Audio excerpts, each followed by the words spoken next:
in which wildlife reserve was India's project Tiger introduced in 1973. Hello guys, मैं राधिका अग्रवाल आज आप सभी का स्वागत करती हूँ अपनी शिक्षा यूट्यूब चैनल। अभी मैंने आपसे क्वेश्चन पूछा है। अगर आपको इस क्वेश्चन का आंसर पता है तो मुझे कमेंट करके बताइए, और अगर आपको इस क्वेश्चन का आंसर नहीं पता तो वीडियो को एंड तक देखिए, आपको इस क्वेश्चन का आंसर पता चल जाए। चलते हैं आज के हमारे टॉपिक पे। आज का हमारा टॉपिक है chapter first, meaning and definition of economics. Meaning of definition of economics हमने आज ही ये चैप्टर स्टार्ट किया है, तो चलते हैं इस चैप्टर की तरफ। सबसे पहले मैं आपको इस चैप्टर में इकोनॉमिक्स एज अ साइंस बताने वाली हूँ कि इकोनॉमिक्स को साइंस क्यों माना जाता है, क्यों बोला जाता है। Economics uses of scientific procedure to understand about the relation between causes and results of economic activities and for the formation of economics principle and definition. Economics जो है वो एक scientific procedure है जिसके अंदर हम किसी भी चीज़ के रिलेशन को जानने के लिए उसके causes और results को से उनको पहचानते हैं। इकोनॉमिक एक्टिविटीज़ जो होती है हम उसमें भी कुछ लॉज होते हैं, कुछ प्रिंसिपल्स होते हैं जिनकी, जैसे हम बोल सकते हैं कि साइंस में कुछ लॉज होती है, कुछ प्रिंसिपल्स होते हैं। वो साइंस जो होती है उन लॉज और प्रिंसिपल पर ही बेस होती है, पर इकोनॉमिक्स में ऐसा नहीं होता।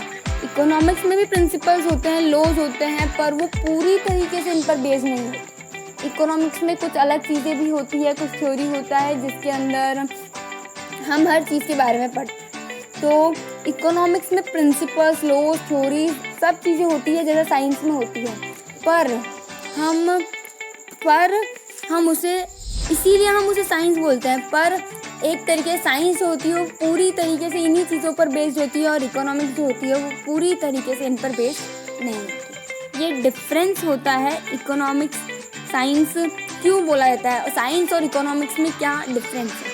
जैसे आप लोग जानते हैं कि साइंस में फिज़िक्स, केमिस्ट्री ऐसे सब्जेक्ट्स होते हैं, पर इकोनॉमिक्स में ऐसे कोई सब्जेक्ट्स नहीं होते।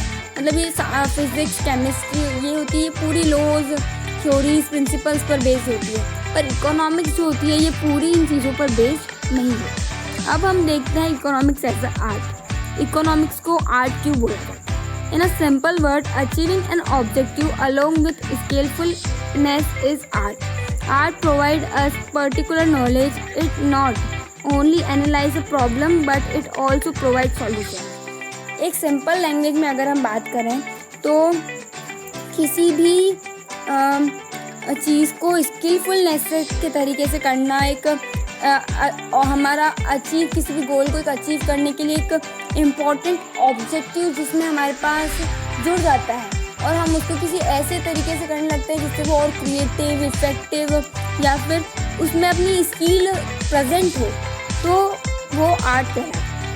Art provide particular knowledge. Art हमें अलग एक नॉलेज प्रोवाइड करती है। इसके अंदर हम ओनली प्रॉब्लम्स को एनालाइज नहीं करते हैं, पर हम उन प्रॉब्लम्स के सॉल्यूशंस को भी एनालाइज करते हैं। हम हर प्रॉब्लम को पढ़ते हैं तो हर सॉल्यूशन को भी पढ़ते हैं। तो चलते हैं आज की हमारी क्वेश्चन की तरफ।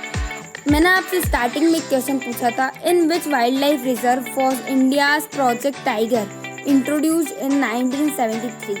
सो answer is Jim Corbett. So thank you guys for this video. I will see you in the next one. Thank you.